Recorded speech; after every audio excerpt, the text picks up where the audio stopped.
तो मेरे प्यारे विद्यार्थियों, जैसे क्वेश्चन नंबर 12 है आपकी स्क्रीन के सामने। भारत की राजनीतिक व्यवस्था के संदर्भ में मूल अधिकारों की प्रमुख विशेषताएं क्या मानी जाती हैं।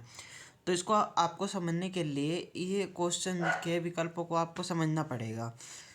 मूल अधिकार परिवर्तन के लिए संविधान संशोधन, बिल्कुल राइट बात है, संविधान संशोधन की आवश्यकता होगी। दूसरा क्वेश्चन ये भारत संविधान द्वारा रक्षित और प्रवर्तित होंगे, बिल्कुल सही बात है। ये अत्यंतिक नहीं है अपितु इन पर युक्ति प्रबंधन निबंधन लगाए गए हैं, बिल्कुल सही बात है। ये में अधिकार बहुत स्थितियाँ उत्पन्न करते हैं जो व्यक्ति के मानसिक, भौतिक और नैतिक के लिए आवश्यक होते हैं, बिल्कुल राइट बात है। तो उसका आंसर हो जाएगा आपका डी। ये नहीं होगा, ये नहीं होगा और ये नहीं होगा, ठीक है। क्वेश्चन नंबर 13 बड़ी कमाल की बात कह रहा है ये क्वेश्चन। आइए इसको बड़ी आसानी से हम लोग समझ देते हैं। देखो इस क्वेश्चन में ये कहा गया है, क्वेश्चन में कुछ इस प्रकार आप लोगों से ये कहा गया है। एक मिनट थोड़ा जूम कर लेता हूँ उसको। क्वेश्चन आप लोगों को ये कह रहा है, ये 13वां क्वेश्चन है कि कौन सा अधिकार मूल अधिकार के अंतर्गत शामिल नहीं है। मूल अधिकार के अंतर्गत ये शामिल नहीं है, तो आप लोगों को एकदम पकड़ लेना है मूल अधिकारों के अंतर्गत कौन सा शामिल नहीं है। देखो कितना आसान क्वेश्चन पूछा गया। कौन सा अधिकार मूल अधिकारों के अंतर्गत नहीं है, मूल अधिकारों के अंतर्गत नहीं है, बताइए क्वेश्चन क्या आंसर होगा इसका। क्या दूसरा तो आता है मूल अधिकारों के अंतर्गत। बताइए क्या क्वेश्चन होगा इसका, कौन सा नहीं है। तो ये तीनों ही नहीं है, तो इसका आंसर डी हो जाएगा, ठीक है। चलिए 14वां क्वेश्चन देखते हैं हम। आज हम केवल 30 क्वेश्चन ही कर पाएंगे क्योंकि इसमें क्वेश्चन 180 हैं। 180 क्वेश्चन है, ये 3 पार्ट में लेके आऊँगा मैं। आज 20 क्वेश्चन ही करते हैं हम, है ना। देश संबंधी देश की राज्य व्यवस्था के स्वरूप के अनुसार मूल अधिकार नकारात्मक भी हो सकते हैं और सकारात्मक भी हो सकते हैं।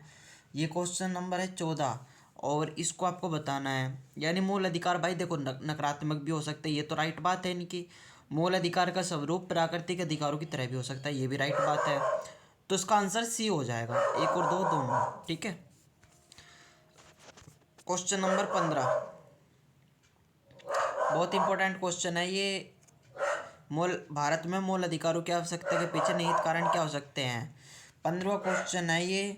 क्या संसदीय शासन प्रणाली में कार्यपालिका विधायिका का बहुमत होता है, बिल्कुल राइट बात है। जिसका प्रयोग करते हुए सरकार मूल अधिकारों को छीनने वाले कानून बना सकती है। मूल अधिकारों को सरकार नहीं छीन सकती है, बात ध्यान रखिए आप, ठीक है।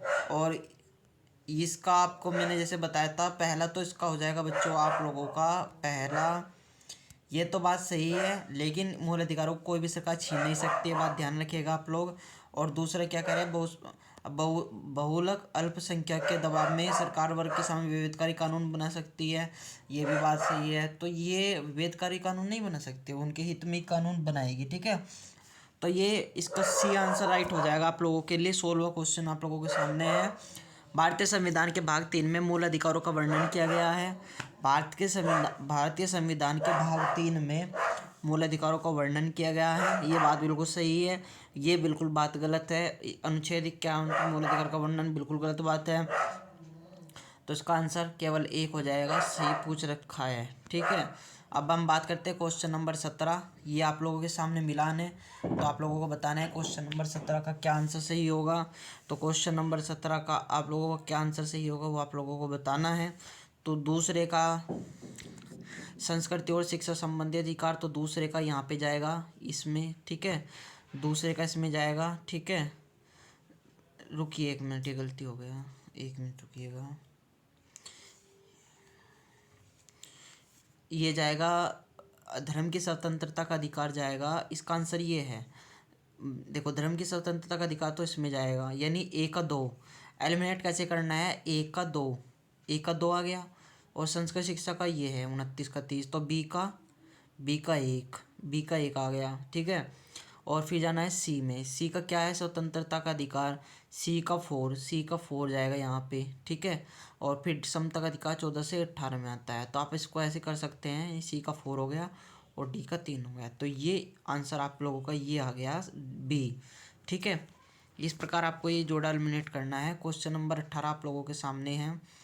क्वेश्चन नंबर 18 कुछ इस प्रकार है मेरे प्यारे विद्यार्थियों। क्वेश्चन नंबर 18 कुछ इस प्रकार है कि निम्नलिखित कथनों पर विचार कीजिए। निम्नलिखित कथनों पर विचार कीजिए। मूल संविधान में मौलिक अधिकार 8 वर्ग के थे। बिल्कुल गलत बात है भाई। देखते ही 8 वर्ग कहाँ पढ़ लिया तुमने, ये तो बताओ, कहीं तो नहीं पढ़ा ना। तो फिर 42वें संशोधन पश्चात तो कहीं है ही नहीं, 7 वर्ग। तो इसका आंसर 3 है। क्यों नहीं उठाते तुम इस सवाल को, हैं? 19वां क्वेश्चन आप सभी के सामने है भाई। अब मज़ा आ रहा होगा आप लोगों को, क्योंकि कंटेंट मैंने दमदार दिया था आप लोगों को। क्वेश्चन देखते ही उड़ा दो। बताओ, उपाधियों का अस्पृश्यता का मूलन, अनुच्छेद अस्पृश्यता का मूलन बताओ जल्दी, देखते ही। 19वें का डी। ठीक है, तो इसका आंसर आप लोग देखते ही बता दो मुझको, ठीक है। इसका आंसर आप लोग देखते ही बता दो मुझको। इसका आंसर मुझको देखते ही बता दो आप लोग। उपाधियों का अंत, अस्पृश्यता का उन्मूलन। तो मैं आप लोगों को बता देता हूँ, इसका जो आंसर आएगा वो डी आएगा। ठीक है, 4312, यानी इसका आंसर जो है वो 4312 है। कैसे मिलान करोगे? ए का आएगा चौथा, यानी उपाधियों का अंत अनुच्छेद 18, ठीक है। और उस परिस्थिति का मूलन अनुच्छेद 17, और ये धर्मवंश का अनुच्छेद 15, और लोक नियोजन के अवसर की समानता अनुच्छेद 16, ठीक है। इस प्रकार आप इनका मिलान कर सकते हो।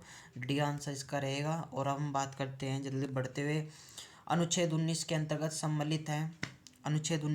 सम्मिलित है भारत में कहीं भी आवास संरचना का अधिकार, संगठन या सहकारी समिति बनाने का अधिकार, विधि के समक्ष अधिकार या शांतिपूर्ण सम्मेलन का अधिकार। तो 20वां क्वेश्चन, और इसका आंसर आप लोगों के लिए ये बात आपकी सही है कि कहीं भी आबद्ध संचरण का अधिकार हो सकता है, ठीक है। ये भी बात सही है। और शांतिपूर्ण सम्मेलन का अधिकार, ये बात गलत है। विधियों का संरक्षण, ठीक है। तो 20 क्वेश्चन किए हैं हमने, 20 चौक 80, यानी डेली हम कल सुबह भी वीडियो आएगी, दोपहर को वीडियो आएगी। तो ऐसे करके आपके 80 जो 180 हैं ये क्वेश्चन, ये हम जल्दी से फटाफट ख़त्म करा देंगे। वीडियो की लेंथ हमें छोटी रखनी है। आप लोग इनको तब तक कीजिए, और यकीन कीजिए आपके प्रीलिम्स तक आपकी तैयारी बहुत तेज़ धारदार हो जाएगी। बस अपना प्यार और सपोर्ट ऐसे ही बनाए रखिए। हमारे चैनल को सब्सक्राइब कर ले। जय हिंद, जय भारत।